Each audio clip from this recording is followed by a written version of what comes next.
Welcome to the Happy Hormones Coach podcast, your go-to source for all things women's health. I'm here to guide you through the ups and downs of hormonal changes, helping you understand how these shifts impact every aspect of your life. So whether you're in the perimenopause phase or really any other phase of life, looking to improve your overall well-being, or just seeking practical tips on stress management, nutrition, and fitness, then this podcast is for you. Join me as we explore holistic and functional approaches to health, share expert insights from guests, and empower you to feel your best at every stage of life. Before we dive into today's episode, I want to remind you that the information shared in this podcast is for educational purposes only and is not intended to diagnose, treat, cure, or prevent any medical condition. Always consult with your healthcare provider before making any changes to your health regimen. Hey hormone hotties, welcome back to the Happy Hormones Coach podcast. I'm Jennifer Gamiles, your host, and today I'm diving into a topic of self-care, but putting a little twist on it. So I want to ask you, is your self-care routine actually causing you stress? I know that sounds ironic, but self-care has become so mainstream, or like what do I want to say, like a hot word or whatever. I can't even say the word right now, but sometimes and so it's so idealized that it can actually become another source of pressure. And in this episode, we'll be exploring why self-care can feel like a chore rather than a relief, and how social media and self-care trends may be adding to that. And why true self-care is all about finding what genuinely works for you. And so, we'll end with some simple tips for simplifying your self-care routine and quick exercise to help you identify if your current practices are lifting you up or is it wearing you down. So if you've ever felt overwhelmed by all the things you're quote unquote supposed to be doing to take care of yourself, then this one is for you. So let's dive in. And let's start with where some of the pressure around self-care comes from. Everywhere we look, from social media to wellness blogs, we're told to do things like journal daily, meditate, like the miracle morning, practice, just exercising, take long baths, go on digital detoxes. The list literally just goes on and on and on. Now, while these are wonderful practices in and of themselves, here's the thing. It is easy to fall into the trap of thinking that you need to do all of them to feel like you are doing the right self-care thing. But self-care is not meant to be a one-size-fits-all prescription or supplement. And when you feel like you should be doing certain activities, it turns self-care into a checklist rather than a moment of relief or feeling good or taking time for you. And when self-care starts to feel like another thing to check off the list, it can actually create more stress. And so ask yourself, am I doing this because it brings me joy and calm, or because I feel like I need to, like I'm being told to, or I should? That's a powerful question that can help you reframe self-care in a way that's genuinely nourishing. So now let's talk about the role of social media in shaping our expectations around self-care. Social media has given us a window into other people's lives, or at least the parts they choose to share, because let's be honest, not all of it is the glitz and glam and perfectionism that you see, as we've been seeing more and more people and influencers being exposed for having the not so perfect life that they may talk about or share with you. And we see all these beautiful photos of baths filled with perfect petals, yoga poses, cozy reading corners with like organic herbal teas, so on and so on. And while all these images are inspiring, and I gotta say, I am guilty of like putting like some of these pictures on there, but I also share. I am very transparent with my audience, with all of you, and even on social, if you follow me there, about my pictures. They're not perfect, not all of them. And even I wouldn't even say the nice ones are perfect at all. I love creating content. but it doesn't mean that they're perfect. It's just something that I enjoy. And I do share the good, the bad, and the ugly all there. I don't hold back, basically. So I can say that with all honesty, that I do that because I love transparencies. But I digress. So, when you start seeing these things, while they are inspiring, they can also set up a lot of unrealistic expectations.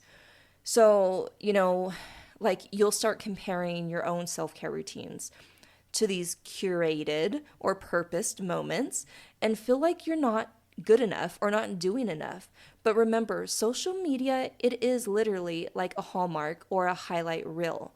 You don't see the full picture, and we shouldn't expect our lives to look like an Instagram feed whatsoever. So if social media self-care posts are making you feel like you're falling short, it might be time to unfollow some accounts or limit your screen time. Self-care should feel personal, not performative, and it shouldn't be competitive either, or a checklist. And this brings me to an important point. Self-care is not one size fits all. What may feel nourishing or what feels nourishing and rejuvenating for one person might feel stressful or even boring to someone else. Some people unwind with a long walk in nature, while others might feel restored by an afternoon walk with a good book or simply having some quiet time. I've worked with several clients actually who for their self-care is actually like home renovation for one, or just working, not kind of being still, and so which is kind of different, but that is what actually gives her joy. And anything that brings you joy, anything that you can take time for yourself to do, that is good. So it doesn't always have to be some kind of fit in a box what others may think is relaxing, because it might not work for you. She just got bored with some of these things. That's just not her. And that is okay if you are the same way. And basically the key is to find what works for you. And that means being honest with yourself about what actually makes you feel better. And sometimes we think like, well, everyone says meditation is relaxing, so I'll try it. Everyone says to breathe, so I'll try it. But if sitting still feels more like a chore and you just are not at rest, it's not the right self-care practice for you, and that, again, is okay.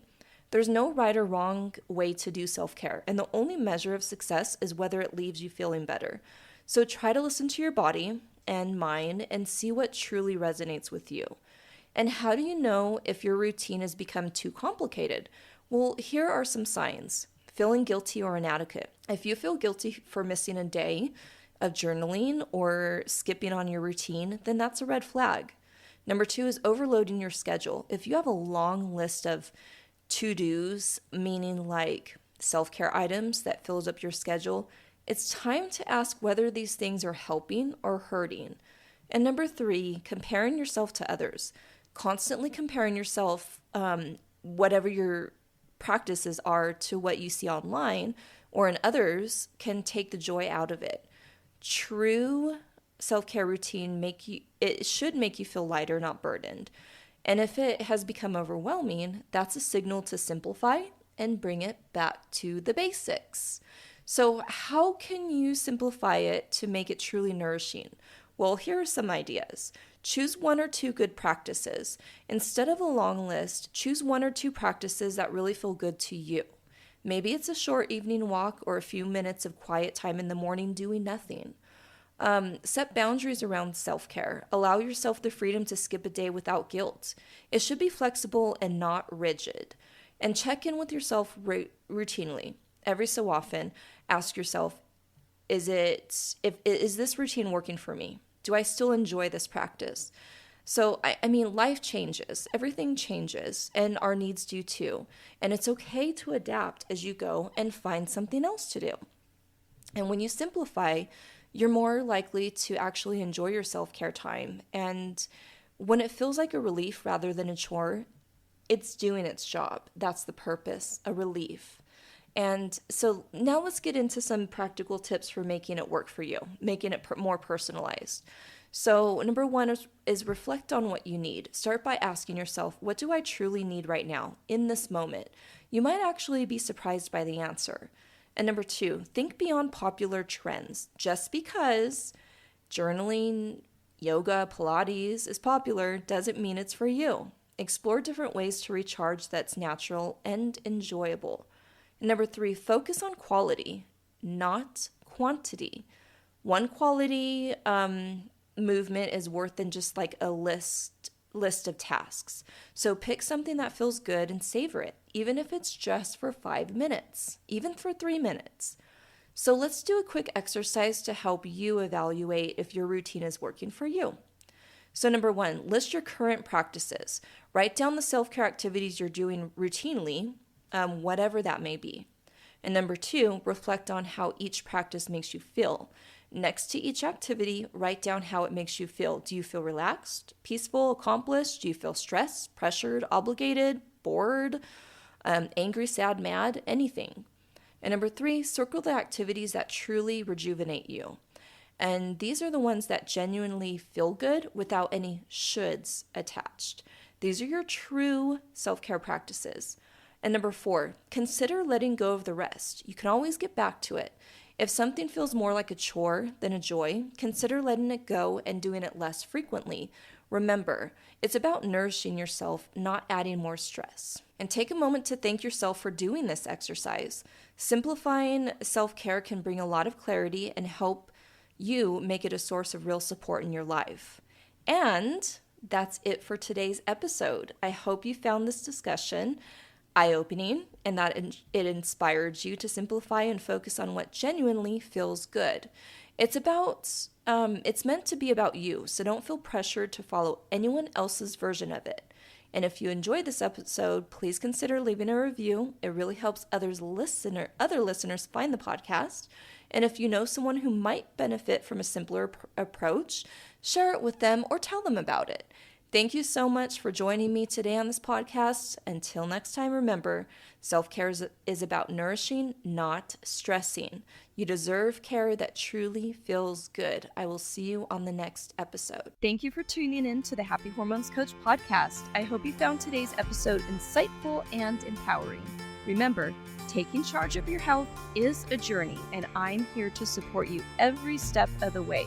If you enjoyed this episode or any of the other episodes, please be sure to share, subscribe, rate, and leave a review. It does help me to reach more women like you who are striving for optimal health and happiness. And don't forget to follow me on social media for daily tips and inspiration. Until next time, stay healthy, stay happy, and keep thriving.